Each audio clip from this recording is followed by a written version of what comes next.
Sound Radio. So, what really struck you over the week? Was it Mr. Farage talking, or? Oh, right, okay. I think there's several things. One thing that I thought actually was that watching mainstream media is not necessarily a bad thing, because you can pick up on some things that are quite interesting. You do get fed up of your usual Brexit talk and the disparity of Jeremy Corbyn and the Labour Party, and but on the other hand, a big thing that I picked up on actually was Ruth Davidson, MS. Oh yes, I like her. I think she's brave for coming forward with her mental health issues, actually. I thought that was a big thing that struck me this week. The biggest thing, I think. Yes. Because it's such a big issue for people.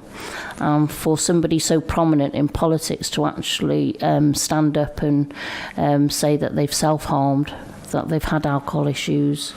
It's a very brave woman, and as you know, I'm not a Conservative myself, but it doesn't matter what party you're from. I think where mental health's concerned, it's important for people to stand up and.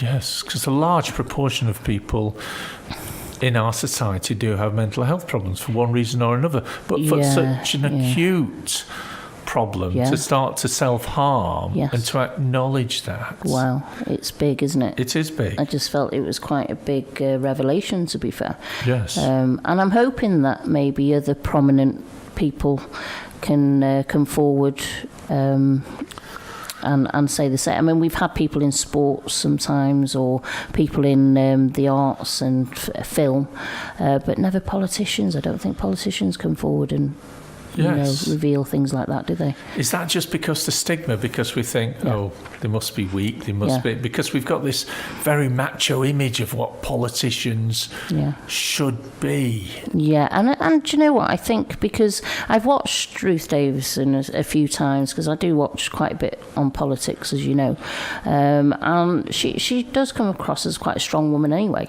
Yes. Just because you've gone through a period of time where your mental health has not been as it should be, doesn't mean to say that doesn't make you strong, and possibly you come out of an episode like that or a period of time like that stronger anyway. I mean, she doesn't take any messing. No, but does she? There is, I think, with her some flexibility of thinking as well, because it's okay being a tough politician, a strong politician, a robotic politician. But actually some flexibility of thinking, that you can actually listen to her electorate, listen to the country, and then be a leader. It's quite rare in a lot of politicians. Yeah, I think she's a Conservative with a small c, maybe, as you would maybe class the Conservatives in this period of time that we're going through now politically. The politicians with the big C's, the more right-wing, don't tend to be very pliable or, willing to listen. They don't like to. They don't see issues, mental health issues, as being a problem that they should deal with. Yes. And I'm hoping that in Scotland, maybe with her influence in Scotland, maybe that will have a difference there. Yeah. I think it is. I think that more and more will come through, and I'm glad we've got some more women in politics who are bringing something different. Yeah. Not to just mimic their male colleagues, but who can actually bring something different and a different way of thinking. No, you're right, aren't you? I think in recent years we've had more and more women politicians come through, but in a lot of cases you do tend to see them as being not, as you worded it, mimicking the male persona of politics, rather than bringing the feminine side into politics. So, to speak out about mental health is something that a woman would more likely do than a man, wouldn't it? Yes. She's obviously brought a bit of that to the arena, and it'll be good to see others following suit. So I think that was a big thing that, had an effect on myself this week is her revelations of such a severe mental health condition, And I suppose some politicians have become almost branded, haven't they? And I'm thinking about Boris and his revelations, his divorces, everything that seems to go on. Do people like a brand? I think that's what it is, isn't it? Media manipulation, because people like to see a brand, and Farage is a bit of a brand, isn't he? Yes. Yeah. But these people, they seem to have very odd private lives. Some of them do. Some of them sort of, and they just sort of smile and say, "Yeah, it's fine." And see, with people's private lives, no matter who you are, I mean, as long as there's no harm to anybody, then your private life is your private life. I'm not interested in even politicians as private lives, unless you go down the road of hypocrisy. So if they're being a hypocrite, as in with a Conservative Tory mandate on marriage and divorce and, stable family lives, which is one of their big things that they push forward. If they're then running around messing about, then, it just makes a mockery of their ideology, really, doesn't it? So someone who starts getting passports in another country because of Brexit, you would think that was a bit odd if they were pushing Brexit. Is it interesting who's got a passport in another country? Is it Mr. Farage? It wouldn't surprise me. He's wanting is his wife German or something? So she is and he's European, getting his family or that passports. Wouldn't surprise me. That actually, that nothing that man does. He is a hypocrite, isn't he? I'm not here to say that one way or the other. I am. I do find it very strange that he's worked within the European Union and he's been willing to take wages and earn a lot of money through the European Union, but then he wants everybody to come out of the European Union. I'm all right, Jack, but you might not be for a few years. But is that all fair though? That actually someone works within a problem to move it on? I'm not sure that's what he was doing, to be fair. I think he was just taking the money myself. I think he was just quite happy to have the money. I mean, it is a good wedge, isn't it, to be an MEP, so... You listen to them and they are hard done by, I can assure you. I bet they are, yeah. They seem to want to put their wages up beyond everyone else's. Oh, gosh. Because don't our politicians as well? Because Wasn't it a 10% rise last year for our politicians? They work very hard, don't they? Yeah. Let's have some music. We mentioned just as we were talking there about someone else who'd been a little bit hypocritical, and some people say things, and I suppose that's one of the problems with politicians, and it's a problem with people in the public domain. They say something and then they get caught out later on. So big buses going around with things that are a bit stupid, and then everyone denying that they were involved later on.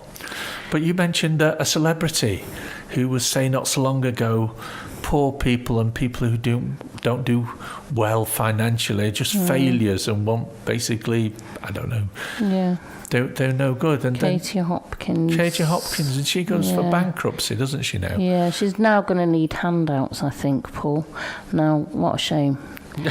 You were saying you have some sympathy for the woman. I have some sympathy. I have none whatsoever. I was actually watching something on YouTube last night, I think it was, and it was just clips of her. I think that it went on for about 15 minutes, and they were about 1 minute clips and of just all the nasty, vile stuff that woman has said. And then, you look at people that say, oh, she's funny, she speaks her mind, but what this woman says the most awful things and just gets away with it. I think that's the worry for not me, funny. is that we have people under media now, and they become like the American shock jocks. They've got to up the ante and say something even more ridiculous and more stupid. More nasty. And more nasty. Evil. But is that the media that sort of pushes that round? I think you've got a choice where that's concerned, haven't you? I mean, you with anything, whatever role you play in life, whether that's a parent, a teacher, radio presenter, whatever, politician, you should always have as your basis your moral and ethic compass. Now, Yes. that woman just threw any sort of moral ethic compass she may have had. I don't know if she did have any, but if there was any there, she just threw it out the window, thinking that she could earn thousands of pounds, millions of pounds by being some... Okay, take that further. Mm-hmm. Take that further. What about people who are forced into jobs that they would not normally get into, but because of their circumstances, they find it pays very well? I mean, you'd have to give an example. There's certain examples of people having to do certain jobs that they wouldn't normally want to do, but within that job role, you're not going to stand around people and be insulting, be just degrading to people. You don't have to do that. You might have to do your job role, but at what point are you being degrading to people or insulting to them? Well, I suppose the sex workers, some of who are forced into that position. You're going into a totally different arena. Okay, my cousin. I'll give you an example of my cousin. Yeah. Very strong left wing, very strong left wing. Yeah. His job, his boss said, I want you to write some speeches. Okay. He then wrote speeches for Margaret Thatcher. Okay, interesting. And he was really good speechwriter. I see. He did things. His boss said, "You write them, I'll edit them." I think if you're in a job role where you're being put in a position that takes away your moral and ethic compass, then if you are in a position to change that, then work towards changing it, because at the end of the day, it can't do you any good as an individual, can it? So you look at Katie Hopkins, it's not like she disliked her job role, if that's what we can call her vile rantings. She enjoyed it. You know, that was her moral and ethic compass, was to slate people and to just be... But was not that a job? Was that not a job? Did she enjoy her job? Does she enjoy the person that she is? And she certainly had very, very strong views on people. Were they not the media views? No, I mean, they were her. Donald Donald Trump, does he not go home and play with his kittens of an evening and sort of say nice things to everyone? I think they're definitely her views. I mean, I don't know how often you've watched any of her rantings. She's even been on Question Time, hasn't she? I mean, why? I actually move off such people straight away. No, don't blame you. But no, these people are who they are. You know, some of us have got a moral compass, and yes, we do end up in job roles that we don't particularly like. Hopefully you can find the strength to move on from them job roles. But as an individual, as Katie Hopkins as an individual, she's got into the industry, the media industry. She's believed that she can be some sort of superstar within that media industry, and she's just vile. She's just vile. So no, I've got no sympathy for the woman whatsoever, and I wonder whether she will get any handouts. In her belief, she shouldn't be getting any handouts, should she? Well, can everyone make a mistake? I suppose that's the question for me. Years of mistakes. Can everyone make years of mistakes and keep coming back? Yeah, it depends on what my mistakes are, I think. But I think, as well, if you go on to people being hypocritical, people within the media, being hypocritical. You look at Farage and people like that. But with Ruth Davidson, with her, I'm not saying she's been hypocritical, don't get me wrong, I think she's fantastic that she's come forward. But if you look at the ideologies of her party, then within the party, it's hypocritical that there's no services available, or very little services available for people like Ruth Davidson, who rely on the mental health services in the country. So, okay. Yeah, there's different forms. I think if one were to go along the line of which the people of this country voted for and said, we have spent too much money, therefore we need to save, otherwise we're going to be bankrupt and we're going to be in a far worse position than we ever have been. That is what was said. Is that what we were told? That's what we were told. Yeah. And I'm pleased now that people don't keep blaming someone else for that position. And I'm sure this celebrity will start blaming someone for getting her into that position at some point, because that seems to be the way of life. But if you accept that, and you look how places like Greece ended up, and a number of other countries, Ireland, who got into quite a mess. Yeah. Then the whole austerity thing and the logic of the austerity whole programme does make sense for a short time. Was it the governments of the time that caused the problems, the financial problems? I'm sure it was the banking systems. I think it was, and it's interesting. Collapsing our economies. I think it was interesting talking about Gordon Brown today and him talking about, or was it yesterday, or whenever, he was talking about the bankers and how, rather than bailing them out, a number of the bankers should have been basically prosecuted. But to keep the country going... Yeah, they kept them in position. They kept them into positions because... I'm sure there would have been other bankers that they could have been replaced with. And then the ones that caused the ones that were causing the problems could be prosecuted. I think his view was that the legislation wasn't there at the time. I don't think the banking systems are legislated very well, are they? I mean, the legislation was taken away, I think 1971, 72 or something like that. If I'm thinking back about the economy and economic issues, I think it's in the early 70s that there was no sort of banking legislation was taken away. Yes. So that they weren't legislated anymore. Yeah. And wasn't that when the government then set up the Independent Financial Fund? Yes. That would then, if the banking systems collapsed and all the money went, the government would step in with insurance. Yes, and do something about it. So basically that's what we reached because of the non-legislation of the banking systems by mid-2000s. They've been getting away with these things for 30 years. Yes. And they've collapsed the economy. So no, austerity is not... austerity is not the answer anyway, because if you implement austerity, but if she believes in it, and truly believes in it, and is working inside her party, and then I think people can change their minds because a new set of circumstances come in, and a new life. Do you believe something at one time because of the circumstances that surround it? I think if you're stuck, no. I think we've discussed. When we're looking at elections and things like that, and you look at individuals, do you vote for the individual or do you vote for an ideology? An ideology is something that stays with you very much. To me, for much the way through your life. Yeah, it might waver up and down a little bit.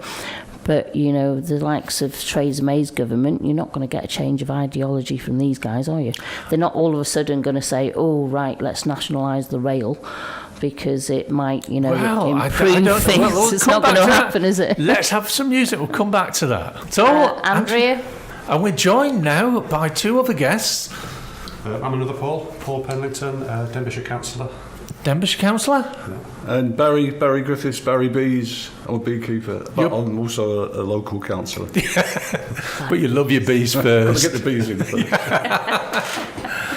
Barry loves bees, and almost any conversation, there's a bee in it somewhere along the line. Stinging the toe.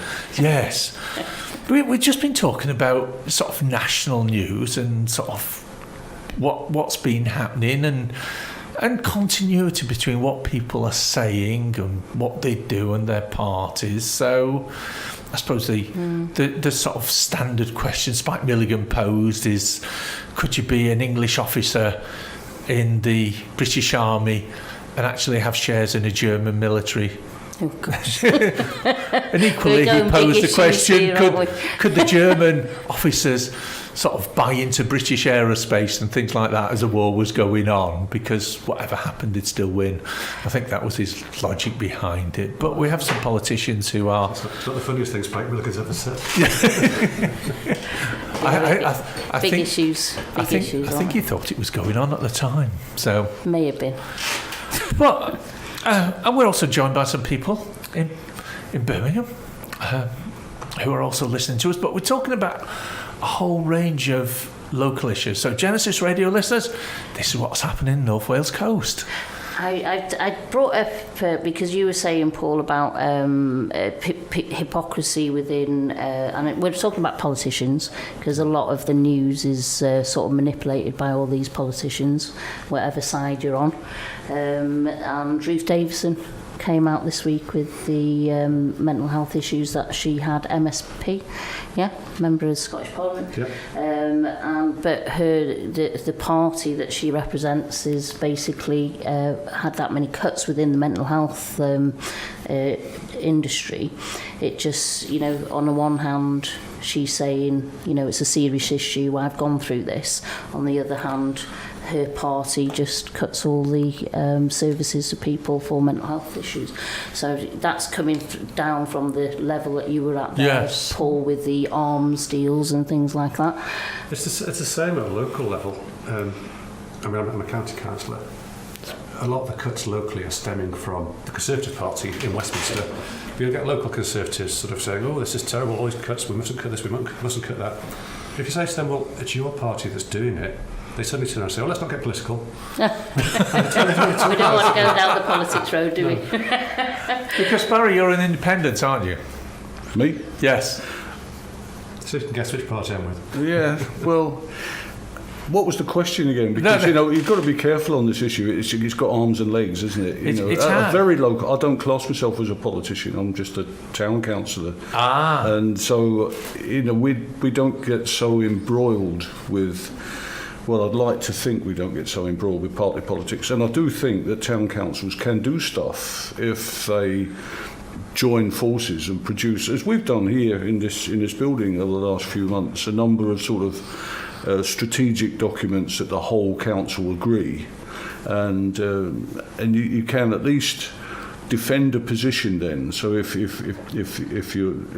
resident says, what is our position on Cader Avenue, for example, and the removal of 10,000 square metres of asbestos from the roof of that building in the middle of a residential area. What is the council's position on that? And we have a clear position on it.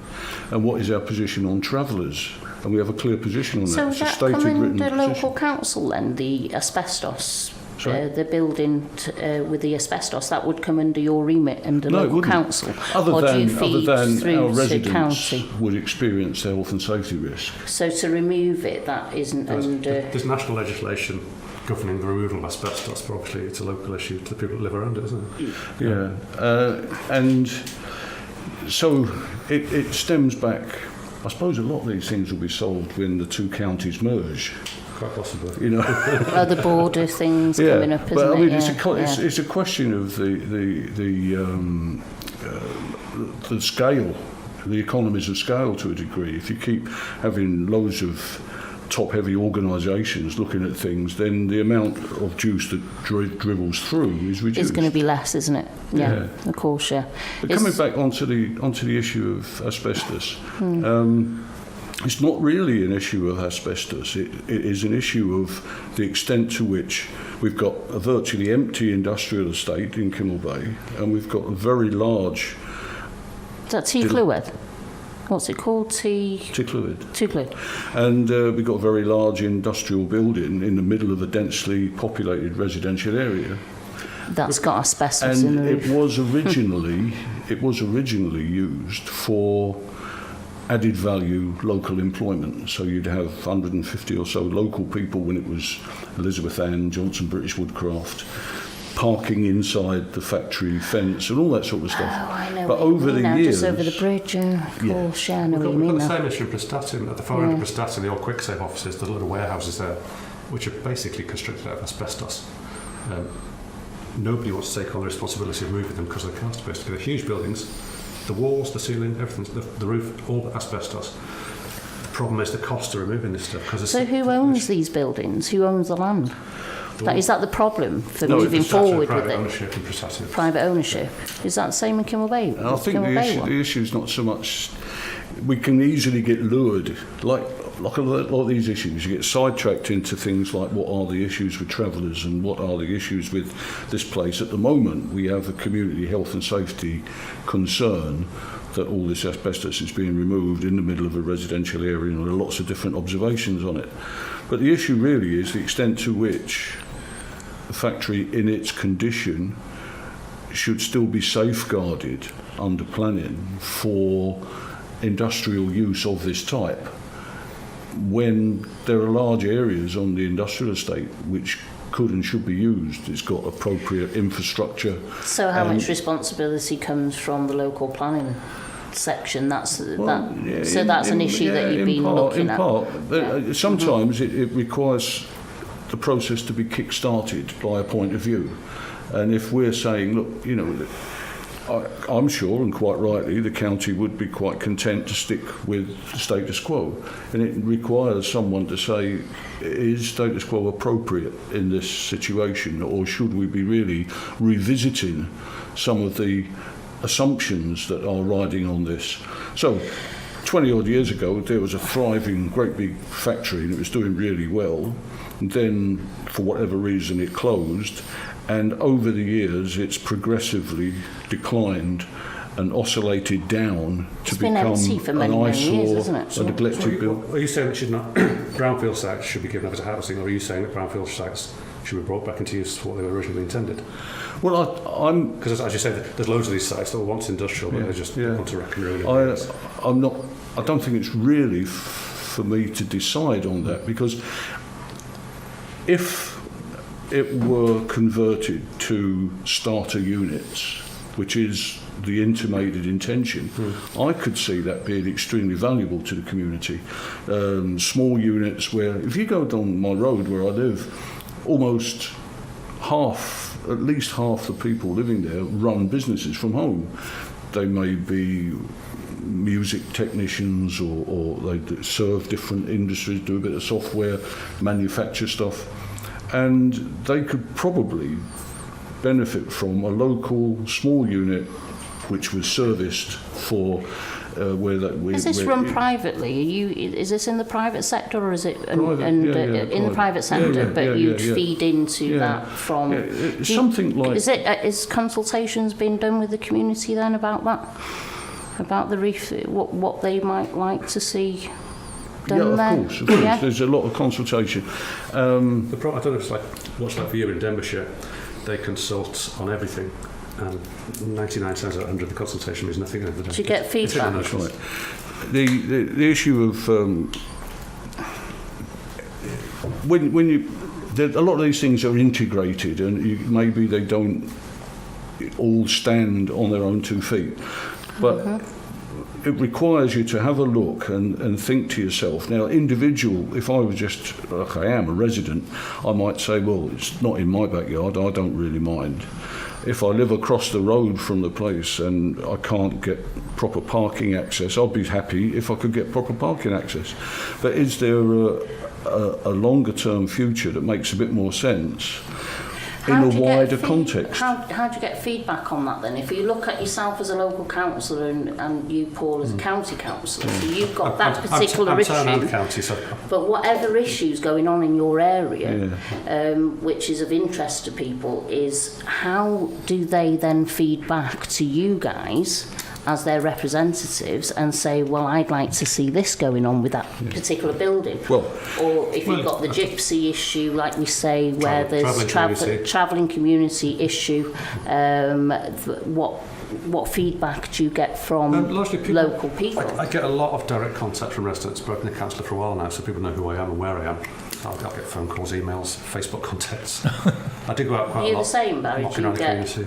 emails, phone calls? But how do you feed to them? How do you give them information and say there's an issue here? How would you like that to be dealt with then? On a general basis, I'll put stuff on Facebook largely. If it's for a particular area of the community, I'll go out and knock on doors and talk to people face to face. It's the best way I've found. Right, okay. How about, are you with the local council? I mean, this is great question actually, and it feeds on to something that I wanted to bring up. But in some cases, you've got sections of our community, of any community, which may be experiencing a disadvantage, and these are linked to issues like flooding, issues like deprivation, and sometimes the community's ability to advocate for themselves is diluted in the areas that need it the most. And so in Wales now... Why is their abilities diluted then? What do you mean by that? That they're not... As I said before, it's a Denbighshire consult on everything under the sun. But when you get down to it, our consultations don't seem to make any difference. Is it just a sort of a process they've got to go through, and therefore they do it? Of box tick in there, because I mean, there's different sort of levels of control, really. Like as my colleague here said, residents don't have much control. Town council have a little bit of control. Denbighshire councils have a lot more control, but even then, Denbighshire officers, I'm sure all council officers, make the final decision. So if they consult about a planning issue in Prestatyn, for example, people say, we don't want it. Denbighshire will say, well, you're getting it anyway. Right, I see. So basically being diluted means that they've only got so much power themselves. And also there's a development in Bottlewortham which has been put on the back burner for now. 1,700 houses are planned for Bottlewortham. The amount of objections they got to that was incredible. There was like a 40-page document of objections from all sorts of professionals, all the residents. Nobody at all wanted it. And it was passed. It's crazy. The people that live in Bottlewortham do not want it. The Denbighshire planning officers said, well, you're going to get this. Let us play some music, because there's another issue I want us to bring up that's sort of something that everyone wants and no one wants. And we're talking about local issues now. We've moved from national to local issues. Yeah. And we've been talking about the power that different bodies have and about sort of consultations. So I wanted to bring in one area that people had a great deal of thoughts about, put Facebook pages together, and Paul, you led a sort of whole campaign against Kingdom. I did. And Kingdom, for those who don't know it, they went out and addressed the issue of people dropping litter, dog fouling, and they issued on-the-spot fines locally. And the council brought them in to do this job, and also they were paid on the results. So the more people they nabbed and the more fines they brought in, the better it was for the council, the better it was for them. They made a lot of money. The council made quite a lot of money out of it. And yet, over the last few months, Kingdom have actually said, we're not doing it anymore. They didn't say that. No, they've been told they're not allowed to. No, they've said they're not going to come back. They're not going to come back. They're not looking to renew their contract in November, I think it was due. Yeah. Right. Is that just in Denbighshire? Because like Conway and Flintshire, did they say that they didn't want them back? They've gone everywhere now, apart from Wrexham, I think. They're still in Wrexham, but everywhere else they've left. So it was like their choice, are you saying? I think it was their choice, but I think they saw the writing was on the wall. They were about to be pushed out because when I put the motion through Denbighshire County Council that we should not renew their contract, it was knocked back, but only while further discussions took place. I was about to put a further motion in when they decided they weren't going to come back anyway. I think they saw which way the wind was blowing and went before they were pushed, basically. Is that what happened in Conway and Flintshire as well? Was it that way round? Or did... Yes, I think so. Yeah. They all happened around at the same time. Oh, right, okay. So why didn't you like them? These people were going and supporting... You've just said that Kingdom were dealing with dog fouling and littering. They weren't. They were taken on in 2012 to deal primarily with dog fouling, which is the number one issue for most councillors. In the last 2 years, they have issued fines for dog fouling for just over 200. 200 people have been fined for dog fouling, and about 11,000 have been fined for littering. And the majority of that is in Real High Street. So basically, they were going with Across the profit. Denbighshire, the majority was in Real High Street. Something like 60-something% was in Real High Street. Good God. You'd have think people in Rill would have learned from that and not dropped the litter. Well, the other thing as well, it wasn't litter. Most of it was for smokers. It was smoke, like people dropping cigarette butts or something like that. The vast majority was people smoking in Real High Street, basically. Very little was done with dog fouling. Dog fouling is still the number one complaint I get. It always has been, always will be. Something that I heard was that although Kingdom was contracted to discourage the dog litter and the littering, what they didn't do was actually there was nobody picking up that litter or that dog. Oh no, they don't. They would never stop. It would be left. They would be fined. The person would be fined, but the item that had been dropped would still be on the floor, which I found a bit. I thought, well, maybe if you employ somebody, shouldn't they just pick that up as well while they're doing it part of my argument at the same time? They should say to people, "Excuse me, you dropped something. Do you mind picking it up?" And then, if they say no, then pursue it. But no, they would fine people on the spot. And I got the age But was demographics. that the contract that they actually earned money from bringing in fines? Yes. So, And that's why we shouldn't have them. Why it should be dealt with by the local but authority. should the local authority not have written the contract better? Almost certainly. Well, the contract did say they were supposed to deal with dog fouling first and then littering secondly, but that wasn't really very robust, as it were. But they got paid for issuing fines. They didn't get paid for being nice to people.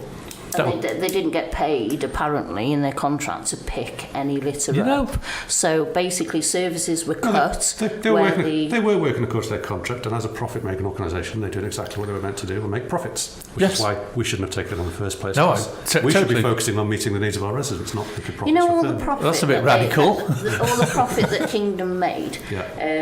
It makes sense to me that a council could use that profit. Well, that was to precisely my feed argument. My back. argument was, okay, they're making a huge amount of money, hundreds of thousands of pounds a year they're making. Surely it would be better to bring it back in-house for several reasons. One, it would be meeting the needs of our residents. Two, we could then say, look, we want you to deal with dog fouling, not smokers in High Street. And three, any money made would come back to the local authority rather than go to a private firm. Can I ask as well, this Kingdom was contracted by a county council, so local council wouldn't have anything to do with that side of County things. council. Were they consulted, the town council? Well, it is the council's responsibility through enforcement, whether it's car parking or whatever. So you've already got the statutory obligations placed upon the county council. What we experienced in the town council, a number of us, were complaints of false accusations. So I personally dealt with one case where a guy was walking his dog, and he was approached by one of these employees who said either he'd thrown something down or his dog had done something, and he was fined. And I took it up a little bit and spoke to some people, and when the guy chased it down, there was no evidence of this. Now, there's supposed to be evidence of the event, so he got his money back. But not a lot of people Would know that. confronted with this, and the incentive on the individual was substantial. You know, if I could clock up a few of these more fines. Well, I'll tell you why not many people challenge them. Yeah. If you got caught, you got fined £75 or whatever it was. If you chose to challenge that, you then would have to go to court. And if you lost in court, you got a £2,500 fine and a criminal record. Oh my God. 2,500 and a criminal record? Yes. Because your dog dropped a stick? So if you dropped a piece of rubbish and a Kingdom officer came to you and said, look, I'm going to fine you £75, and you said, well, I didn't do anything, they would then give you the hard sell, and if you don't, you go into court, and this is what you're going to face. So this included pensioners, it included single mums. I got the age demographics, the fines issued in Denbighshire, and they weren't entirely pensioners, but they were mainly sort of people between mid-20s to sort of pensioners, really. They wouldn't target younger people, and make of that what you will. But basically, it was people more likely to comply, I think, than going for. Right, okay. They wouldn't charge sort of young But men in their these 20s, for fines, I'm example. thinking, as a pensioner or as a single mum, £75. It's outrageous. Some people, that's for someone's weekly one budget. fine is massive. So if isn't you it? went to justify yourself, then you were really had a difficult time. So you're person who went to court. Well, he was fortunate. I mean, this guy was a tough lorry driver, and so he was very upset by it. And he contacted me, and he said, I didn't throw anything down. My dog didn't do anything.